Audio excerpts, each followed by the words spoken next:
आपल्या गोष्टीच्या चॅनलमधली पुढची गोष्ट आहे 3 कान गोष्टी. ही माझ्या वडिलांनी मला सांगितलेली गोष्ट आहे. फार पुरातन काळापासून ही गोष्ट थोरा मोठ्यांनी आपल्या लहानांच्या कानात सांगितलेली आहे. पिढ्यान पिढ्या चालणारी ही गोष्ट कधीही न विसरण्याजोगी. आटपाट नगर होते. त्या नगरात एक सदोजी नावाचा माणूस आपल्या कुटुंबासोबत आनंदाने राहत होता. बऱ्यापैकी कमवत होता. सर्व कुटुंब खाऊन पिऊन सुखी होते. थोडा पैसा गाठीला पण होता. कुटुंब सदन म्हणून मानले जाई. त्या गावातलं ते सदन कुटुंब होतं. त्यांना एकुलता एक मुलगा होता, ज्याचं नाव होतं मधू. मधू हुशार होता, व्यवहारी होता. आता तो मोठा झाला होता. त्याचंही लग्न झालं होतं. आनंदी राहत होते सारे. मधूचे वडील आता म्हातारे होऊ लागले होते. एक दिवशी मधूला त्यांनी जवळ बोलवलं आणि म्हणाले, आज मी तुला ज्या 3 कान गोष्टी सांगणार आहे त्या तू कधीही विसरायच्या नाहीत. आणि महत्त्वाचं म्हणजे या कान गोष्टी तू तुझ्या मुलाला पण सांगायच्या आहेत. आता यातली पहिली गोष्ट होती, दारात कोणतंही काट्याचं झाड लावायचं नाही. ज्याला काटे असतात असं झाड दाराच्या बरोबर समोर लावायचं नाही. दुसरी गोष्ट होती, पोलीस किंवा राजाचा जो शिपाई आहे त्याच्याशी मैत्री करायची नाही. आणि तिसरी गोष्ट होती, बायकोला मनातल्या गोष्टी सांगायच्या नाहीत. सिक्रेट सांगायचं नाही बायकोला. आधीचे लोक असं मानायचे. कालांतराने वडील देवघरी गेले. मधूचे सारे व्यवस्थित चालू होते. त्याला वडिलांच्या कानगोष्टी सारख्या आठवायच्या. वडिलांनी जे आपल्याला कानगोष्टी सांगितलेल्या आहेत त्या आठवत राहायच्या. मग त्याला वाटलं एकदा पडताळून पाहायला काय हरकत आहे. वडिलांनी जे आपल्या 3 कानगोष्टी सांगितलेल्या आहेत त्या एकदा पडताळून तर पाहूया, काय होतं ते बघूया. आता त्यांनी काय केलं, वडील गेल्यानंतर पहिली गोष्ट केली, दारात त्यांनी एक बोरीचं झाड लावलं. ते बोरीचं झाड चांगलं फोपावलं गेलं, चांगलं मोठं झालं. ते भरभर वाढतं, कमी पाण्यात वाढणारं झाड आहे. आणि मग एक दिवशी तो घरात न सांगता जंगलात निघून गेला. त्यांनी घरात सांगितलंच नाही की मी जंगलात चाललोय, मी किंवा कुठे चाललोय, हे काहीच सांगितलं नाही. तो जंगलात निघून गेला. त्याने एका सश्याची शिकार केली. त्या काळात शिकार अलाउड होते. त्याने एका सश्याची शिकार केली. त्याच्या रक्तात सुरा भिजवला. त्या सश्याला त्याने रुमालात बांधलं आणि मग घरी आला. तो 3 सांजेची वेळ होती. पटपटपट तो घरी आला. घरी आल्यानंतर त्यांनी काय केलं माहिती का, तो आता चांगलाच अंधार पडायला लागला होता आणि तो घरी आला. तो घाईघाईने घरामध्ये घुसला. त्याने दार बंद केलं. घाईघाईत घरातील एका कोपऱ्यामध्ये त्याने खड्डा खणला आणि त्या खड्ड्यामध्ये तो रक्ताने माखलेल्या रुमालासहित कसासा पुरून टाकला. घरामध्ये मातीच्या जमिनी होत्या, शेणाने सारवायच्या जमिनी होत्या. आत्तासारखी फरशी किंवा कोबा नव्हता. डायरेक्टमध्ये त्याने खड्डा खणला आणि त्याच्यामध्ये ते रुमालात बांधलेला ससा जो त्याने शिकार करून आणलेला होता तो त्याने त्याच्यामध्ये पुरून टाकला. आता हे सर्व हालचालीने त्याची वसुधा नावाची जी त्याची बायको होती, त्याच्या बायकोचं नाव काय होतं, वसुधा, ती सगळं पाहत होती. आपला नवरा घाईघाईत कुठेतरी निघून गेला काय, पटपट परत आला काय. अंधार पडल्यावर तो घरात शिरला. घरात शिरल्यानंतर त्याने एक खड्डा खणला घराच्या कोपऱ्यात आणि त्याच्यामध्ये काहीतरी लाल लाल रक्त सांडणारं वस्तू त्याने पुरून टाकली. मग तिने हे विचारलं की घरात तुम्ही काय पुरलं आता. तेव्हा त्याने तिला सांगितलं की माझ्या हातून या देशाच्या राजपुत्राचा खून झाला आहे. त्याचं शिर, त्याचं जे डोकं आहे ते मी इथं लपवून ठेवलेलं आहे. शिर त्यांनी काय केलं, मी इथे लपवलेले आहे. तू कृपा करून कुणालाही सांगू नकोस.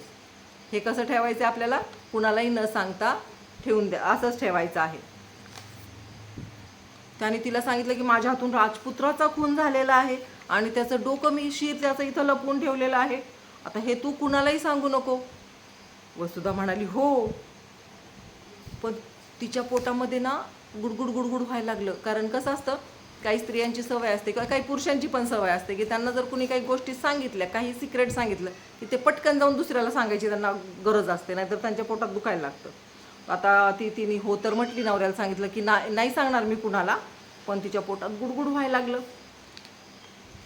आता ते संध्याकाळी ती मुद्दाम पाण्याला निघाली. पाणी घरात होतं तरी पण ती पाणी हांडा घेऊन निघाली. आणि पाण्याला जाताना तिची एक मैत्रीण होती. ती मैत्रीण नेहमी तिच्याबरोबर असायची. आता मैत्रिणीबरोबर पाण्याला जाताना तिने ही सर्व गोष्ट तिला सांगितली आणि वर सांगितलं, कृपा करून कुणाला सांगू नकोस. माझ्या नवऱ्याच्या हातून ही चूक झालेली आहे. आता तू कुणाला सांगू नको. आता ही गोष्ट जी आहे अशाच न सांगण्याच्या याच्यावर अटींवर सगळ्या गावभर पसरली आणि शेवटी ती राजाच्या कानावर गेली. राजपुत्र त्याच वेळी काय करणार होता तर आजोळी गेलेला होता सुट्टीसाठी किंवा वेळ घालवण्यासाठी आपल्या मामाच्या गावी गेला होता आणि आजच तो परत येणार होता, पण अजूनपर्यंत तो आला नव्हता आणि त्यात ही बातमी पसरली होती. त्याच्यामुळे राजा फार फार फार अस्वस्थ झाला होता. मग त्याने काय केलं, दरबारात विचारलं की हा मधू नावाची व्यक्ती कोण आहे बाबा, याला कोण ओळखतं. तर त्या शिपायांमध्ये एक श्याम नावाचा शिपाई होता, जो मधूचा एकदम खास मित्र होता. म्हणजे त्याच्या घरात येणं जाणं होतं, लहानपणापासूनचे मित्र होते. हा राजाचा शिपाई झालेला होता. तर दरबारामध्ये विचारलं की मधूला कोण ओळखतं, तर श्याम लगेच उठला आणि आपण मधूला ओळखतो हे त्यांनी सांगितले. राजाने त्याला सांगितलं की बाबा तू नीट ओळखतो मधूला, तर जा आणि मधूला पकडून घेऊन ये. आता संध्याकाळची वेळ होती. मधू निवांत दारात बसून चहा पीत बसला होता. त्याने मुद्दामच वडिलांच्या सांगण्याच्या विरुद्ध दारात काटेरी झाड लावलेलंच होतं, आपण आधीच पाहिलेलं आहे. ते आता चांगलंच फोपावलेलं पण होतं. फांद्या अंगणभर पसरलेल्या होत्या आणि त्याला भरपूर काटे पण होते. त्यामुळे पहिली गोष्ट त्यांनी काय केली, काटेरी झाड लावलेलं होतं. दुसरी गोष्ट त्याचा मित्र कोण होता, श्याम कोण होता, राजाचा शिपाई होता. म्हणजे दोन गोष्टी त्यांनी काय केल्या होत्या, वडिलांनी सांगितलेल्या कान गोष्टींच्या विरुद्ध केल्या होत्या. तर दारात कोट आणि त्यांनी विचार केला की तेवढ्या तो श्याम दारात येताना दिसला. तर त्याला लगेच आठवलं की वडिलांनी सांगितलेली दुसरी कान गोष्ट खरी ठरलेली आहे. आता सर्व गोष्टींची पडताळणी होणार होती. पहिली गोष्टीची तर पडताळणी झालीच होती की पोलीस मित्र नसावा. दुसऱ्या गोष्टीची आता मधूने त्याला पाहिलं आणि तो आपल्या मित्रत्वाच्या नात्याने श्यामला म्हणाले, ये बस घरात ये. तर तो म्हणाला, नाही मी घरात येऊ शकत नाही, कारण मी राजाचा शिपाई आहे आणि तुला मी राजकुमाराच्या खुनासाठी अटक करायला आलो आहे. आता आपल्याला लगेच निघावं लागेल. मधू मनात हसला. पहिल्या दोन गोष्टींची तर त्याला प्रचिती आलीच होती.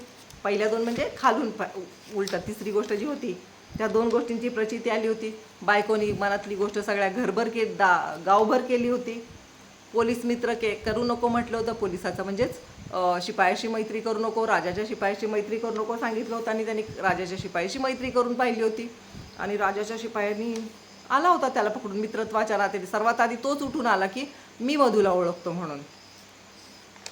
मग त्यांनी काय केलं पहा,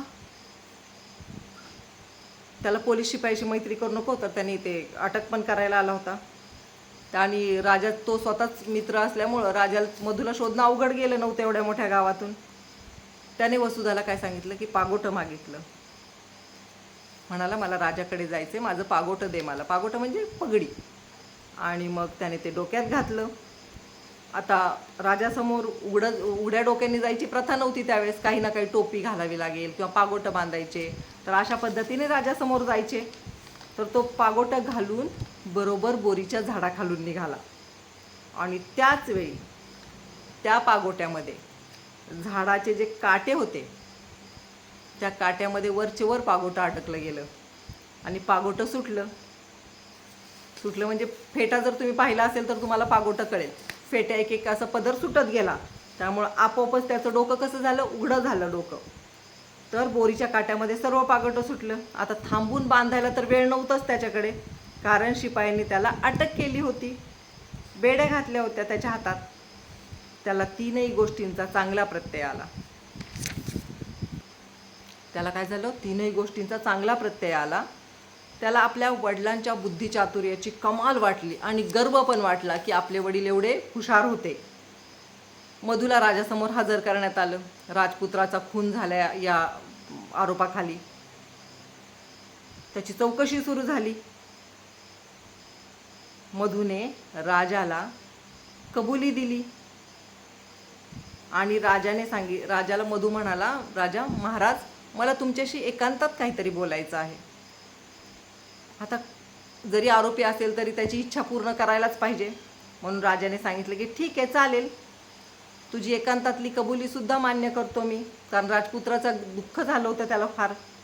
आणि मग एकांतात बसून त्याने राजाला सुरुवातीपासून शेवटपर्यंतची सर्व गोष्ट सांगितली.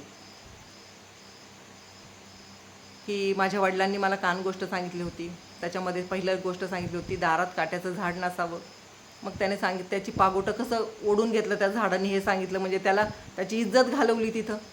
दुसरं, शिपाई मित्र नसावा. शिपायाने तर लगेच त्याची बाजू घेण्याच्या वेळी त्याला अटकच करायला गेला. आणि तिसरी गोष्ट तर सत्य सुरुवातीलाच झाली होती, त्या गोष्टीमुळे तर एवढं सगळं झालं होतं, त्याला अटक झाली होती की बायकोला मनातली गोष्ट सांगू नये. आणि असं ऐकून गोष्ट संपेपर्यंत शिपाई पळत पळत आला, एक शिपाई धावत पळत आला आणि राजपुत्र आल्याची खबर दिली की राजपुत्र आपल्या आजोबांबरोबर घरी येऊन पोहोचलेला आहे, राजपुत्र आता भेटायला येत आहे. असं सगळं ऐकल्यानंतर मधूची गोष्ट तर त्याने ऐकलीच होती, त्याला मधू निरपराधच वाटत होता, पण राजपुत्र पोहोचल्यानंतर काय राहतं तेव्हा. मग राजाने काय केलं, राजपुत्राला तो भेटला, मधूच्या निरपराधीपणाची त्याला खात्री पटली, त्याने त्याला क्षमा केली आणि काही सैनिकांना पाठवून त्यांनी घरी त्याच्या पाठवलं आणि ती जागा खोदून पाहिली तर खरंच त्याच्यामध्ये ससा होता. आणि मग त्याने राजाला या कान गोष्टी सांगितल्या, राजाने त्याला धन्यवाद दिले अशा प्रकारे. आणि मधूने पण त्या राजाचे आभार मानले की त्याने त्याची गोष्ट ऐकून घेतली. आणि अशा प्रकारे आपले पूर्वज खरंच बुद्धिमान होते आणि चतुर होते याचा मधूला प्रत्यय आला. अशा प्रकारे या 3 गोष्टी करू नयेत असे पूर्वीचे लोक सांगायचे. आवडली तर लाईक आणि सबस्क्राईब करा माझं चॅनल.